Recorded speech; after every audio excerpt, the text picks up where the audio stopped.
reserve, even though it's a card on some of the chairs. I'm Loretta Yarlow. I'm the director of the University Museum of Contemporary Art. Welcome, everyone. It's really a thrill to collaborate with the dance department. I mean, it's more than a thrill. It's an honor. It's a privilege. It's been a wonderful ripple effect. This is all through this donation of these dance photographs, Barbara Morgan photographs that came to us through the gift from the Niels Morgan, the grandson of Barbara Morgan.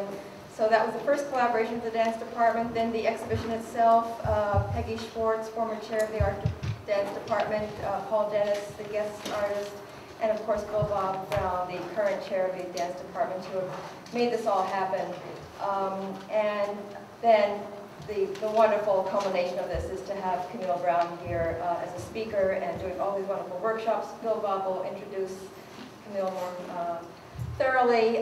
So just to say that we are also happy to have Camille also go to the Springfield community. So my thanks to my own staff here, Emma Fierce, Education Curator, Craig Alabin, our Installation Manager, Justin Griswold, Registrar, Lori Trollman, and Communications Business Manager, who really helped negotiate this project and to make Camille feel welcome in our space here and into the Springfield community.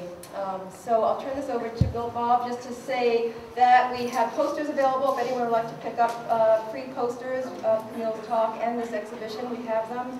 And bathrooms, ladies' room would be upstairs because access is a little difficult here, men's room that way. And please know that this is an exhibition space, so no leaning on the walls. Hopefully we have enough chairs for everybody. So anyway, it's a great moment for us to welcome Camille and Bill Bob. Thank you.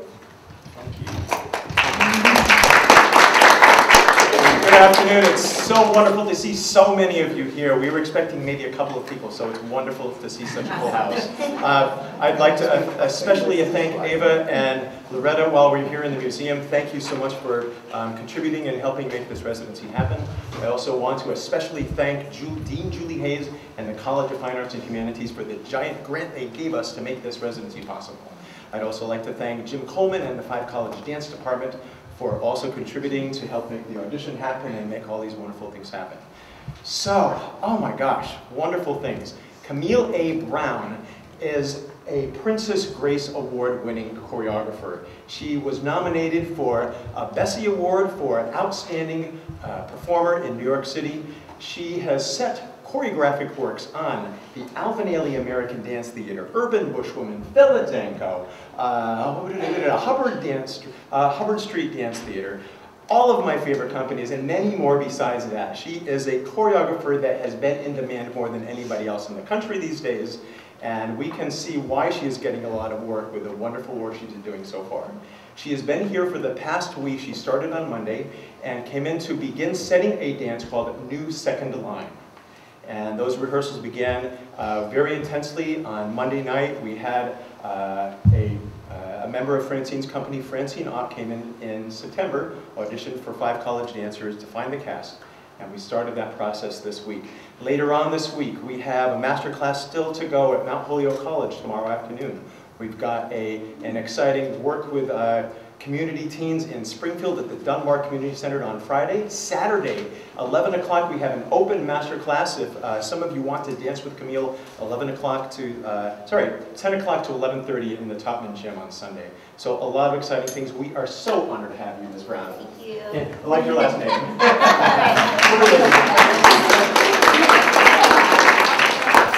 How's everyone doing today? Good. Okay, well, I am very excited to be here. I'm very excited to see so many faces. So I just think I'm just going to sit and talk about myself, where I started, how I started. I'm originally from Jamaica, Queens, New York. I started dancing when I was 3. I started learning Michael Jackson, Janet Jackson videos, tried to get them, and my mom saw me do this, and she also wanted to give me something to do during the weekends while she did her shopping and all the stuff that she wanted to do, and she put me into dance school. And I loved it. She said as soon as I got there, I lit up. I just didn't necessarily know that that was something that I can take as a career. I just knew I loved dance. Didn't know how I was going to do it. My thing was I was going to be a Lego builder. I love Legos, and you know when you're little, you don't know how far you can take things. So, but from there, I went to LaGuardia High School, which is also known as the Fame School. During my time there, I joined the Ailey School as a scholarship student. And from there, I went to North Carolina School of the Arts, which is a conservatory in North Carolina, Winston-Salem. And I got my BFA from there. I was very excited. Went to an audition. I graduated in May, stood online for about an hour for the Lion King audition. And I ran into one of the dancers that was transitioning out of Ron Brown's company. And we were talking, and he said, oh, you know, Ron's looking for a woman. You should really go and audition. I said, oh, okay. Okay, I'll do that. So he gave me the number. And about 15 minutes later, I realized that I wasn't on the right line. I was actually on the singing call for Lion King, not the dance call. So, you know, I think that was destined to happen. That I was definitely, technically I wasn't supposed to be there, but destiny-wise, I was supposed to run into him in order to let me know about Ron's company. So from there, I called Ron. I said I was interested in his company. He said he had remembered me from being a student at Ailey, which was very exciting. And I took class with him. I stood in the back. I was never the type of person that got out and said, see me, leap, lay out, 100 turns, split in front of people. I was definitely a very introverted person, so I just stood in the back. I did the best that I could. At the end of the class, I went up to him and I thanked him. And he said, oh, you know, very beautiful dancing. Would you like to come into rehearsal? I said, oh, yeah, of course I would like to come into rehearsal. So I went into rehearsal the next day. And then at the end of the rehearsal, I thanked him. And he gave me a T-shirt, and I opened it up, and it said evidence. And that was his way of inviting people into the company. So that was great. And in terms of my choreography, I didn't really know what choreography was until I got to college. I knew that I liked creating. You know, as a little girl, I was watching cartoons, and I would do things to the Care Bears and all these things. I would try to make up little dances, and I mean, it's embarrassing, but it makes sense why I'm doing it now. So I didn't really understand the art of composition and improv until I got to college. And I was really into it. And before, what I didn't tell you was I was not technically, I was not known as a technical dancer. I was never considered the dancer that was really going to be something when I was younger. I didn't have the ideal body. I was never placed in, you know, the photo shoots, you know, for Ailey when they had the brochures for the little kids. I was never considered one of those people to take those pictures.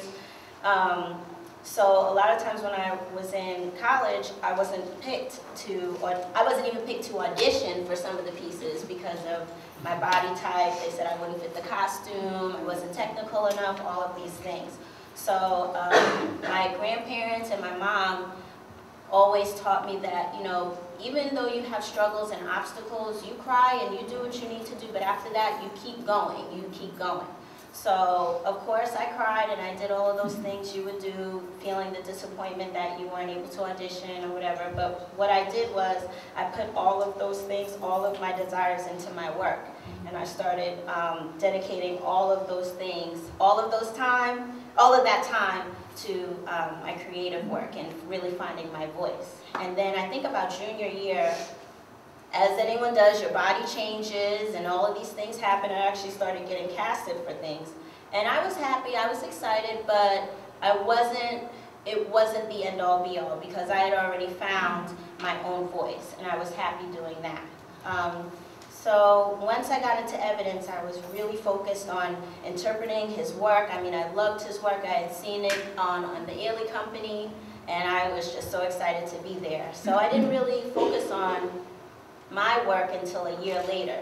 And my friend Amy Page, who I still talk to now, she's a college friend, she sent me a flyer that said the Hubbard Street 2 dance competition, choreography competition. And she wrote me a little note. She said, I think you would get it, I think you should do it. And I hadn't spoken to her in a year. And I thought, wow, this really means a lot for someone that I haven't been in close contact with for so long to really think that I could do this. So I put together my senior solo, my senior group work, and I submitted it, and I got it. So that really started the snowballing of me choreographing. And also being a member of Evidence, people were interested in my dancing, and then that led to me talking about my own work, so that led them to ask about it, and that started snowballing in another way as well. I guess, what do I say? In terms of Ailey, because everyone always wants to know how I got the Ailey commission, that was something that I never tried to get. You know, I was just out loving to choreograph, getting the opportunities, and really loving them. And Sylvia Waters, who is the artistic director of the Ailey Second Company, called me into her office and she asked me to set up work on the company. So I said, of course. I set up work on the company, and while they were at the Joyce Theater, Ms. Jameson came to me during that show and said, I'm really interested in your work. I'm really interested in you setting a piece on the first company.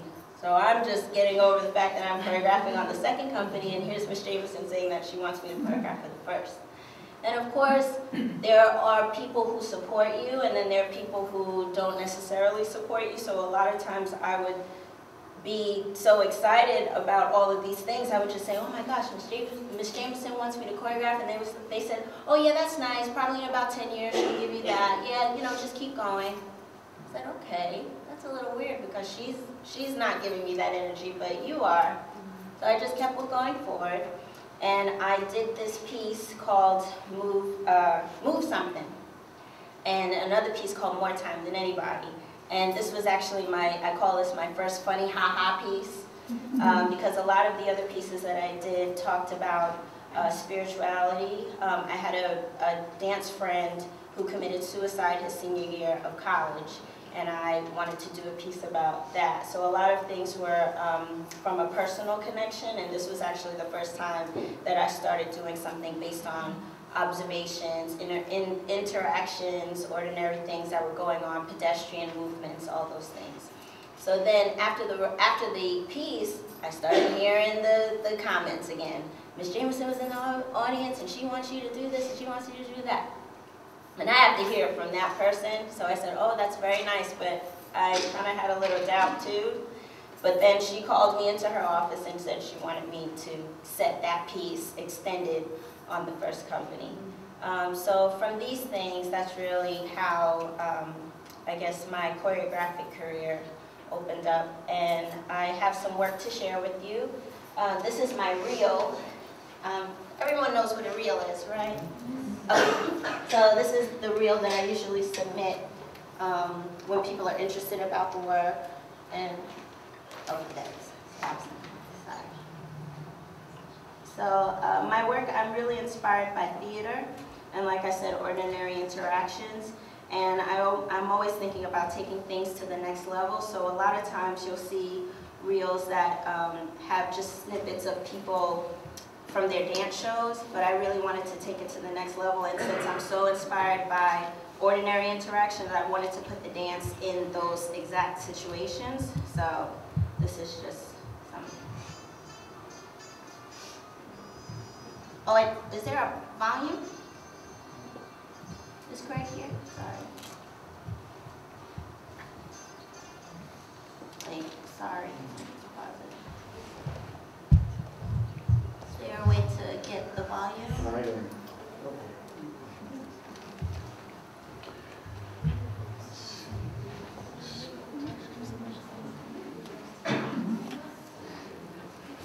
Well, you can see it well, right? See it okay? Okay.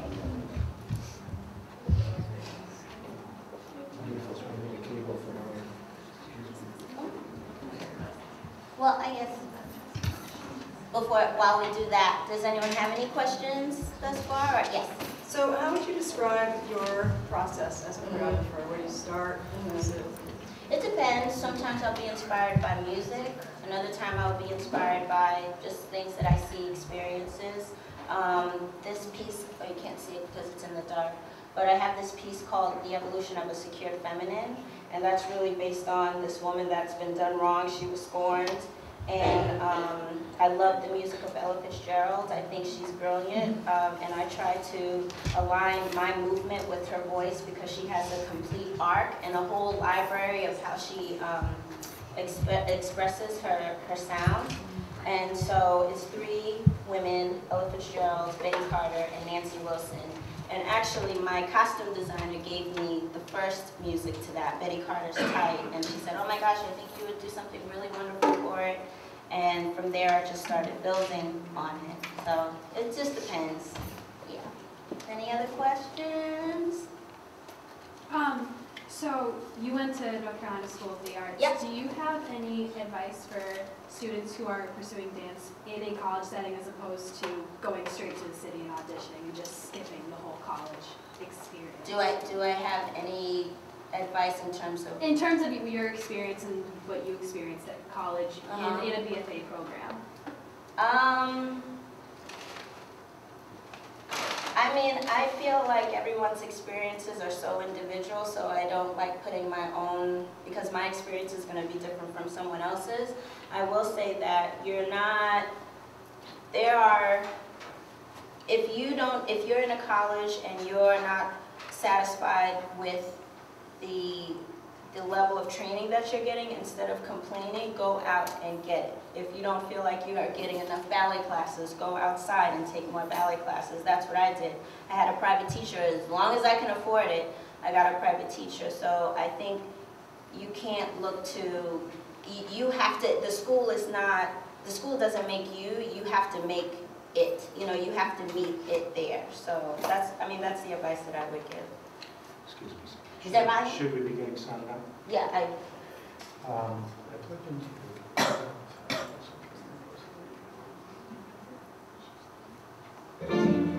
oh good, okay. So this is my reel. Thank you.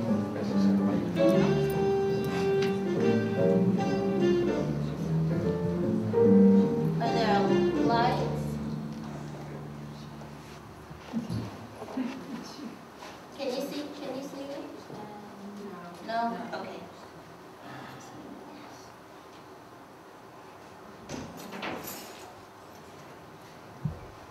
Well, does anyone have any other questions? Yes. As your career is in a wonderful upswing, how have you dealt with the voices of critics? Oh man, I try not to listen to the voices of critics because going back to what I said before in terms of me not having the ideal body or being told that I didn't have the ideal body, if I allowed those things to dictate my career, I wouldn't be where I am now, wherever that is, where I am now. So I can't let someone not liking my work, one person's opinion, affect what I'm going to do. As long as I feel that I did my best and I did it with integrity and humility, then that's all I can ask. So I try not to do that. Now, of course, if they say something good, that's great. And I can use that and put that in my press kit. But at the end of the day, I don't even look at reviews. Like, that's not, the first person that I ask if they're okay with it is me. And then from there, it is what it is. Thank you. So we have lights, so.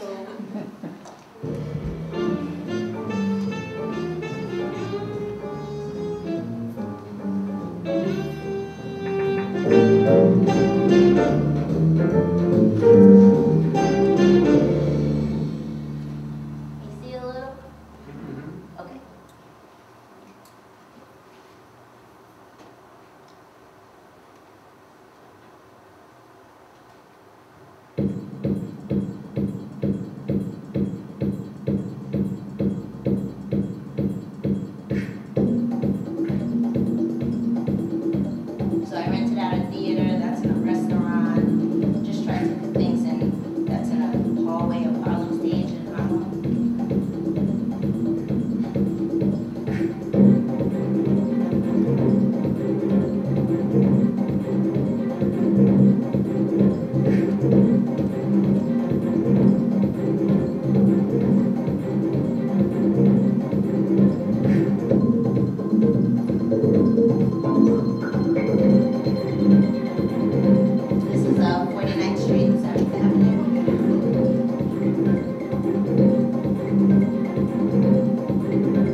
Okay, that's it.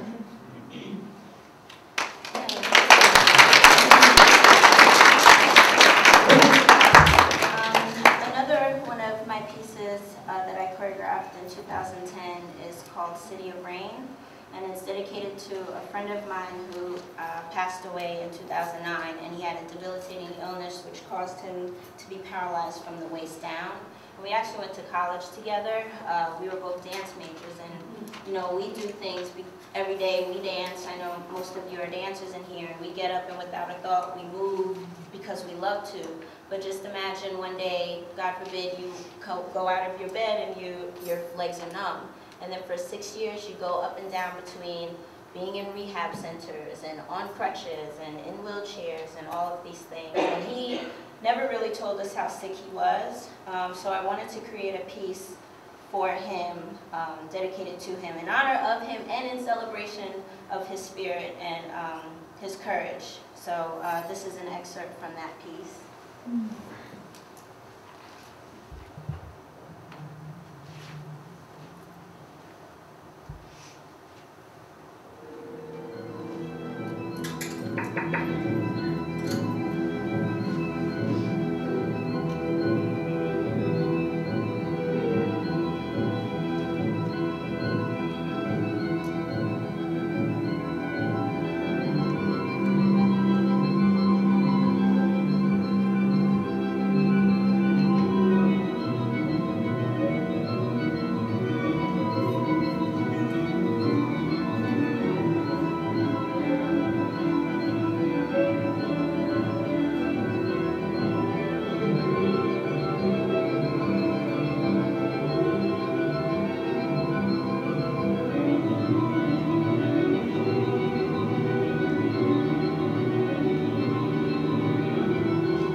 Jonathan Pratt, is that the new, same? John Pratt? John Pratt with Robert Battle Company? John. No? No. Well, he's created music for Larry Kegwin. Is that Okay. Larry Kegwin? I don't know if he did anything for Robert Battle, but John Pratt, who was a composer, we actually went to college together. We always wanted to do something together, and he actually went to school for opera. He was an opera major.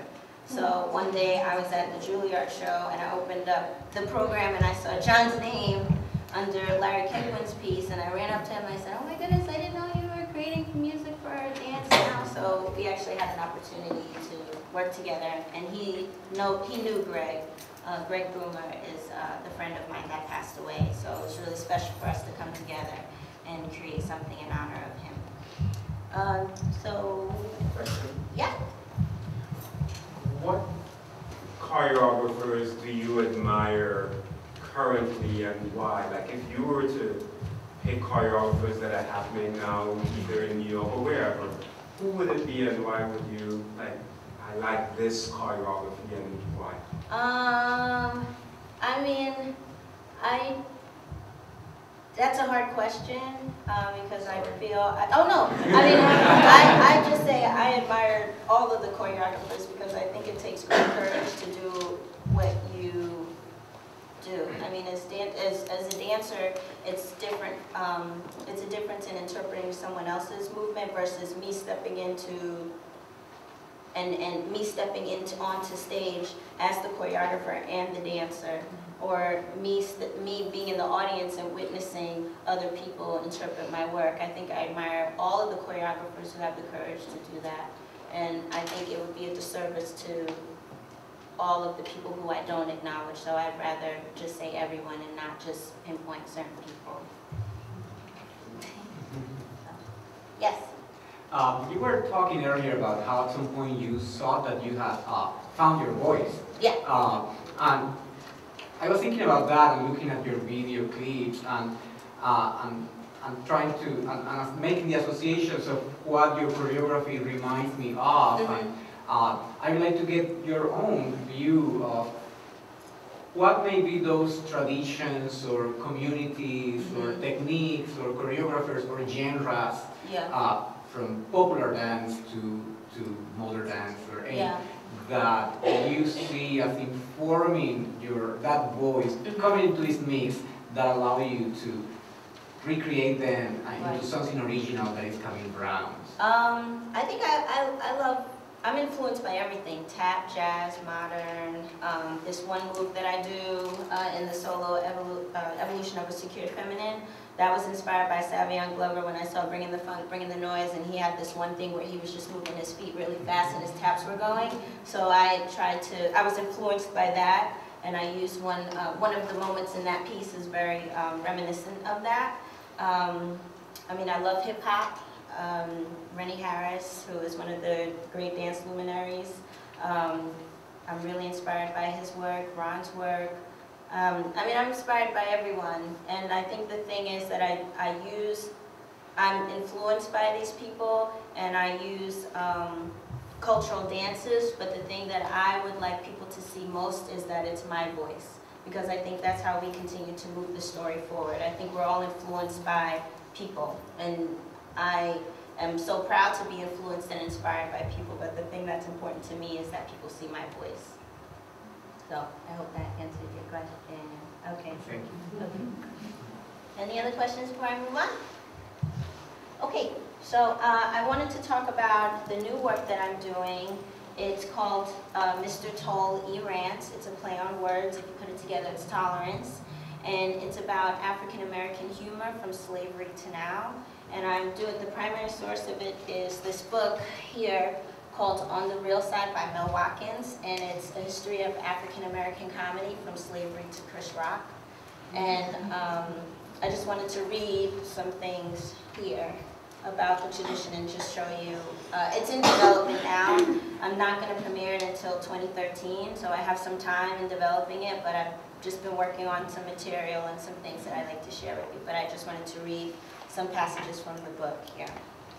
So African American humor, it is real, it is sometimes aphoristic, recording the accumulated folk wisdom of the race. It is often true, and the truth strikes deep into the follies, the paradoxes, the ambiguities, and the pulpy moral fiber of American life. Finally, traditional Black humor is as much physical as it is verbal. It is almost always intricately connected with physical postures that reflect the style of Black common folk, and not surprisingly, the two most accomplished professional African-American comedians, Burt Williams and Richard Pryor, were accomplished mimes. Whether the humorist is on stage at the Apollo Theater or the Hollywood Bowl, or on a street corner in Harlem or Watts, the joke or gag is usually delivered with the recognizable expressions and gestures, which in themselves are a source of humor among Blacks.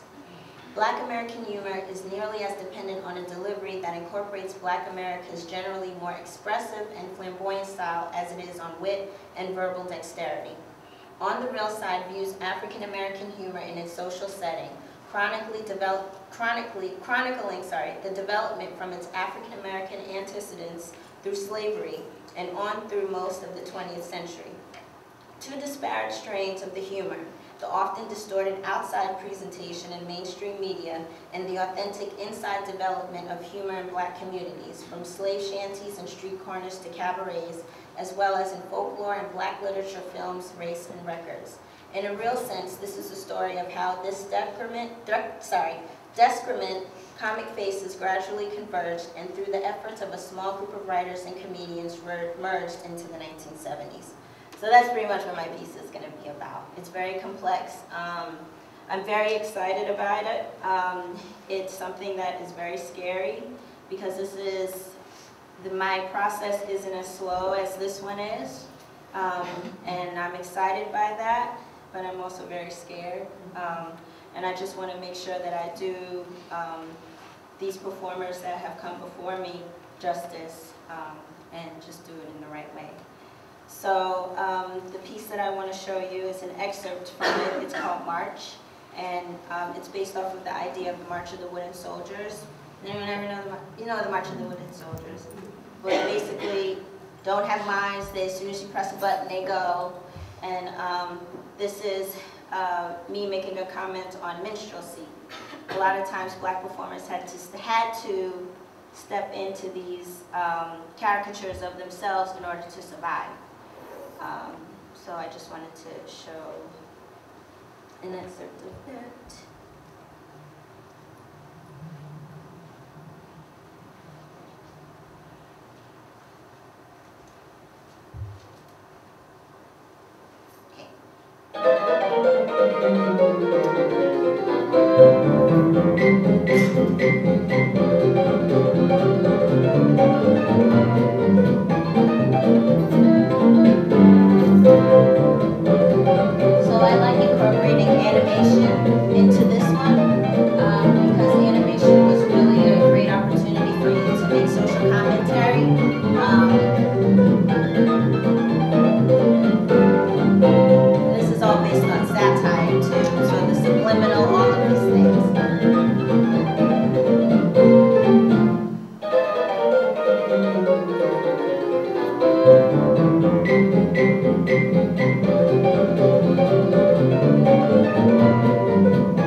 hopefully you see the connection of the March of the Wounded Soldiers. You're not necessarily, you're stepping into a caricature that is not you.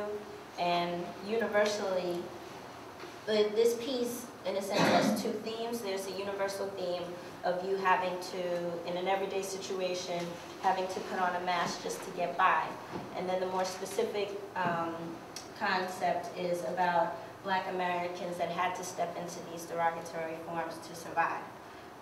And I don't know if you could see it, but they had their faces doing the smile, the over-exaggerated smile, which was very hard for them because they started tapping into, when you're dealing with his history and you're dealing with the obstacles, a lot of frustrations and things and anger start coming up. So we took a lot of time in our process just trying to work through that anger and do this in a celebration of those performers versus thinking of this as something that kind of sparks some anger against it.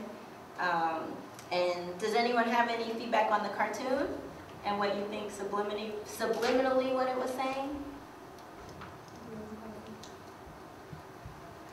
Okay, well, subliminally, there's a happy-go-lucky, you see him, and he's walking, and then his arm falls off, and then his legs fall off, and then he's left with his head. This is kind of a to-be-continued cartoon. It's not done, but subliminally, it's just a comment on how in everyday life, certain situations, you get broken down spiritually. But the cartoon of it is, oh, his legs, his arms, he falls off, oh, funny, haha, playful. And a lot of times back in the early 1900s, they used cartoons in order for social commentary. A lot of the cartoons that you see are incredibly racist, incredibly political, but they're doing it with Bugs Bunny, Daffy Duck, they're doing it with all of these other things. So I wanted to incorporate that into my work and do the same thing that they did subliminally. So, and the woman who did the cartoon, she's 18 years old. I found her when I was doing I was coaching for the choreography track for the Young Arts Awards, and she was one of the contestants, and I just loved her work, and I asked her to do this, so that's the piece. Does anyone have any feedback, or? No? Okay. So, do you mind if we turn on the lights, please?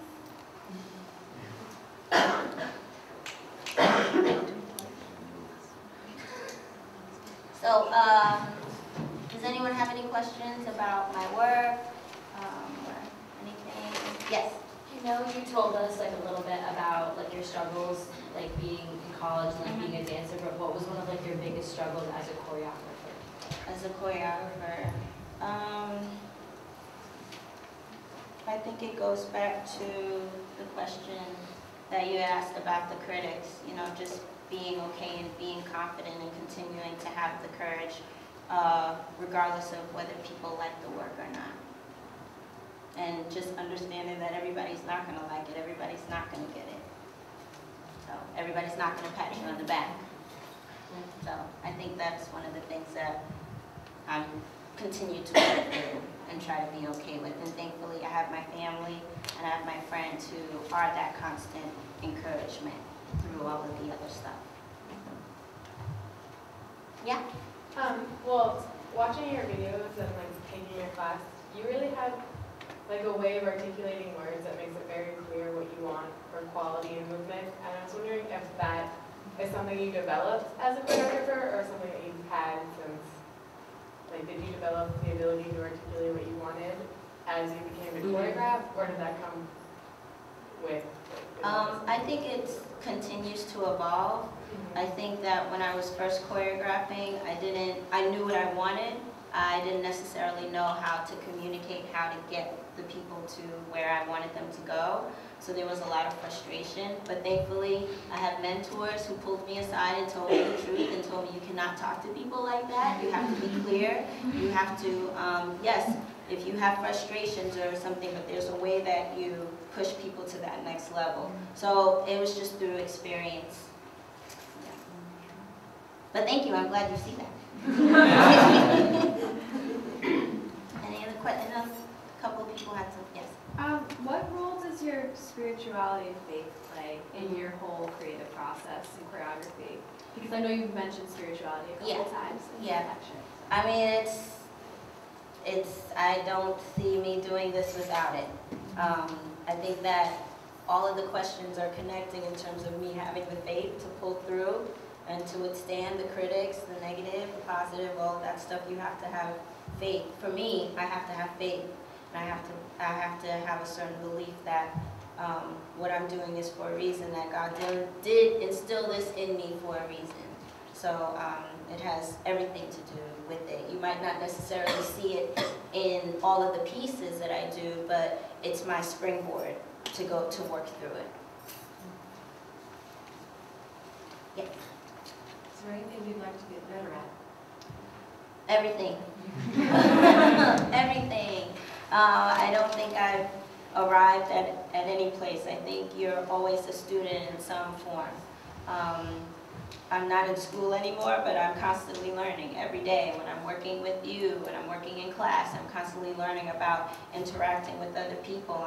I'm constantly working every time I start creating a new work. I'm learning about how to make that better, how to make my voice translate clear so people can understand it right off.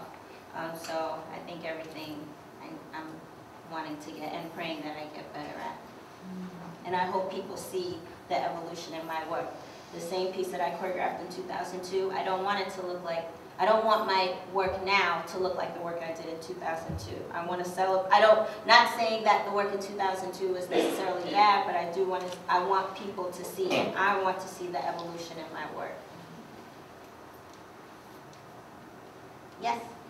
Can you talk about the relationship between your intention and your audience's perception and what kind of value you place on each, and sort of how important it is that your audience gets it rather than just being like engaged?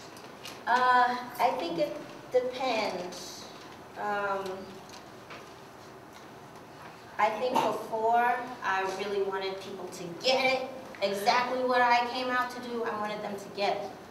But then as I continued to get feedback and that it was totally different, you know, one person thought this, the other person thought this, and it almost sounded like they were in two different theaters at the same time, I kind of backed off from people getting it, me wanting people to get it. I think as long as they see an arc, as they see a story, because I think their interpretation can help me too. And I learned from people's feedback as well. So, of course, it feels great when people get it right from the back, but I can't be disappointed if they see a story, because that's in essence what I want them to see is a story. That was one of the questions on the paper. Yeah. Yes. Yeah. Your new work, how will that be presented, since you have the animation in there? And are you guys playing around with the idea of, because you have all the beautiful shadow choreography that's also happening with the live dancers, is there going to be any place where that animated character would be coming into the context of all of that? Yeah, I don't know. I think we're playing with everything right now, and I'm really excited that I actually have a year. And I've actually been given, we got a grant that supports the development of it, so I'm just excited by the fact that any idea that I've ever had for this piece, I can at least try it because I have the money to. So we'll see how it develops. I think it's such a complex story that I'm trying to tell, that I think now we're just trying to play around and then look at it as a whole and decide what works, what doesn't, and take it from there. But so would it be presented as film or would it be presented live? What, the dance? The project. Oh no, it's going to be live. Yeah. Yeah. And the animation will be included as well, but now we're just trying to figure out throughout the piece how it ties in. Yes? Why did you decide to use satire and like humor instead of just telling the story? Yeah. Because I didn't want to give a history lesson. And I love humor, and I love the fact that cartoons were used in that way, and I wanted to try to do a piece in that way too. Because sometimes, because this is such a, I keep on falling on the word complex, but when you're dealing with minstrelsy, when you're dealing with slavery, those are very harsh topics. And I've done a lot of research based on what other choreographers have done regarding this subject. And in order to move the story forward, I wanted to show it in another way. And this is the way that I found for me that is helpful. And I feel like this is my interpretation, and I'm not just regurgitating what Donald Byrd did or, you know, other choreographers have done. So, and it's hard because satire, when you're thinking of funny, you know, a lot of times things have to come off spontaneously. But you're creating, it's just it's a hard work. But, you know, it's something that I believe in. I believe in the ending result of it. So that's why. I hope I answered the question. Yeah. Okay, okay. Any other questions? Yes? How are your, like, the movements you had in the cartoon connected to the movements you had in the show? Like, In the actual show? Yeah. Well, what we did was I sent Isabella the rehearsal video, and in the beginning the animation does the kind of thing that we do in the beginning, so that's pretty much what it is. And I thought in order for it to tie in, that it would have some, it would need some type of live element. So it's almost like the cartoon is now coming to life through the live characters that you see in front of you. So, and that's still a to be continued kind of thing. So this is very bare bones. This is very new. So, yes. You may have spoken about this, but I'm interested in the idea of just you being a dancer and choreographer, and you mentioned a lot about your voice and wanting the audience to hear that. Yeah. How do you communicate that to your dancers as far as like them expressing their voice as well, but still capturing the intention that you have behind your choreography? I just tell them that. No, I think it's just as simple as that. And thankfully, the people that I work with are my dearest friends. So I'm able to express myself. I'm able to be frustrated. I'm able to be frustrated with myself and just start crying and being upset and feeling stuck and all these, going through all of these emotions. So they get me, and they know exactly what I want. And they also know that part of me wanting what I want is making sure that they show their individual selves in it as well. So, I hope I answered the question. Yeah. Okay. Yeah. Going off of that, how did you form your company?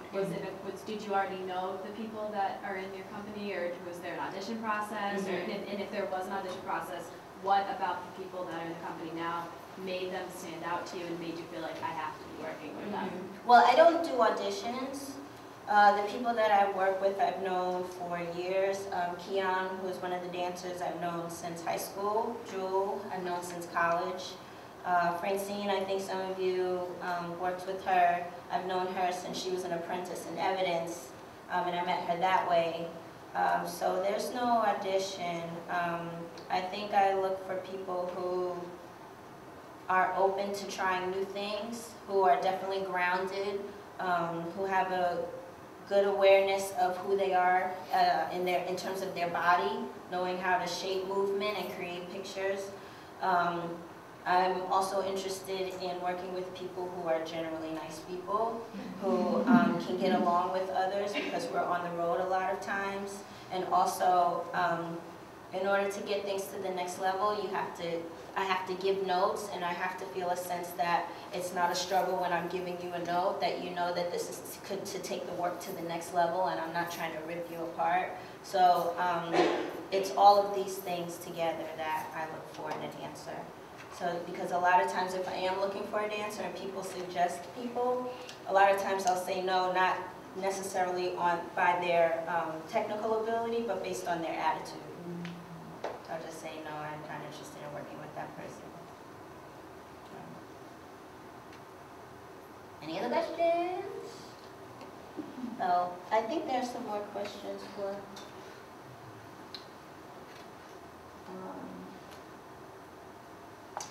This is a question. Being a young choreographer in the contemporary dance world, what has made you want to step into the musical theater world? So I didn't touch on that. I recently choreographed a new musical. It's called Fortress of Solitude. It's based on the book by Jonathan Lethem called Fortress of Solitude. And it's supposed to open in LA next year. And the trajectory is for it to go to Broadway. And I've always loved musical theater. I've always been inspired by it. And the director sent me an email maybe 2 years ago. And he said, I have this project and I'd like to come and speak with you about it. I met with him. And I just thought it was a little project. I mean, he wasn't really clear on what it was. So we met, and then he said, oh, we have a reading. So I come in, and I see all of these music stands, looking around. This looks like a real workshop setting. Then the actors come out, they start singing and doing all this stuff. I said, oh my gosh, this is a real musical, what's going on? And he asked me, as they often do you have any musical theater experience? Sorry. Do you have any musical experience? And of course I said no. I said I feel like that's always the gunshot that goes off whenever I answer this question, because it's always going to be no. But how am I going to get the experience if I don't get the chance to do it? Because I believe that I can. So he gave me the job as the main choreographer, which I think is incredible because he could have picked so many other people. And actually my associate choreographer has more experience than I do in it, but he believed in my work so much that he made me the one in charge, I guess. So the question is, what has made you want to step into musical theater? Hopefully you see that I've always been inspired by theater. And I've always loved musicals. I've loved Sweet Charity, The Unsinkable Molly Brown, all of these things I used to watch. And there's nothing like musical theater, and there's also nothing like concert dance. And I feel excited by the opportunities that I'm having to do both, because I feel like they're informing each other. The experiences that I'm getting in musical theater, I can take into my concert dance. The things that I've learned in concert dance, I can take into my musical theater. So, hopefully that answered that question. How do you approach the use of props and sets? Are they present in the space to provoke a specific environment for your audience? How much of your choreography stems from the use of the props and the sets? Yeah, I love props and sets. I know that people have specific formulas as to how to use them, when you shouldn't use them. I'm totally not into that. I have one person said, if you're going to have a chair on stage, make sure you use it. Move it around, spin it up, lift it around. And I was thinking, wow, they're not going to like the piece I choreographed, because it's basically just using seats to create a subway station. So I love using props and sets, but I love using them to create an actual scene. And this piece, Matchstick, that I have, it's set in 1915. I love period pieces. And it's based on the Great Migration. And it's also, I'm using the concept of just people standing in a chair tape. I should show it to you. And I'm using the 12 Angry Men. Does anyone know the 12 Angry Men? And do you know the story behind the 12 Angry Men? No? Okay. Well, does anyone know it who can talk about it? The jury? Yeah. Go ahead. Oh, well, it's just a jury of 12 completely different men, and they're locked in this room.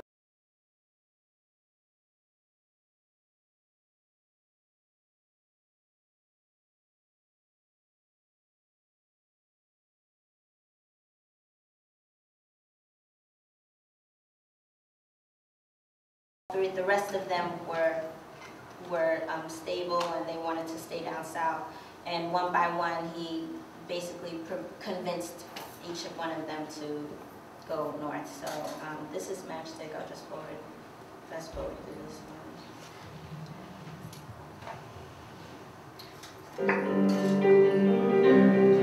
So this is Brandon McHugh. He's one of my collaborators.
A chance to make it out all right.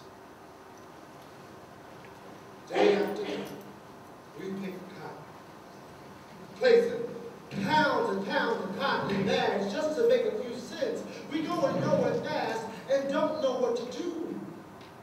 We can learn whatever you teach us. So we want to do away with this life of sharecropping and cotton picking. We want to pack our belongings in them and travel to our village. Maybe someday when you're ready to sit and rest, I'll get a chance to stand up and lead folk. But I thought, if you could just send us any information that you might have to help us to get around here and come to your great city. We ready.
so bad for my children not to have to go to a school like the one I teach at.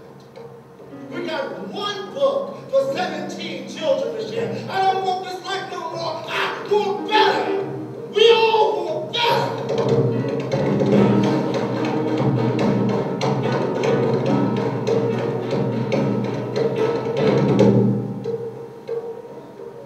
Dear sir,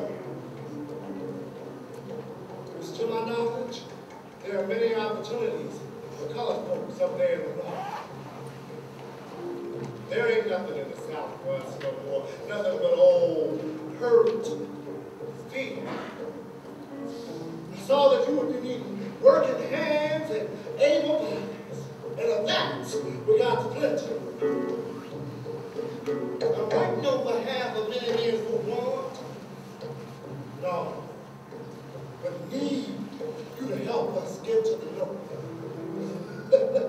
We're not afraid to sleep on the floor of dirt, as long as that dirt is gone. Some things about it. Now it's in order to tore up my closet. It's what he wanted for so bad. It's all they ever talked about. How we gonna find women and make plenty of money so mama wouldn't have to work so hard. She's 67.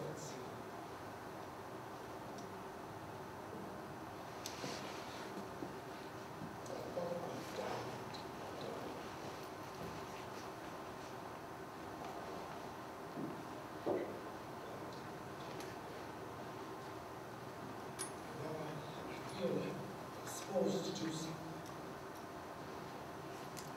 I know this.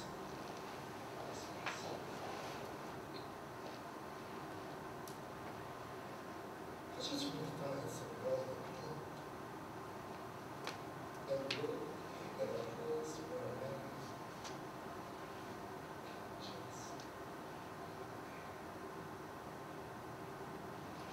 So, I created that piece in 2008, and it's basically what I said, based on the Great Migration. And one of the collaborators in there, J. Michael Kinsey, I'm also collaborating on a new piece about African American humor. So, does anyone have any questions? Or? Okay, well, thank you for your time.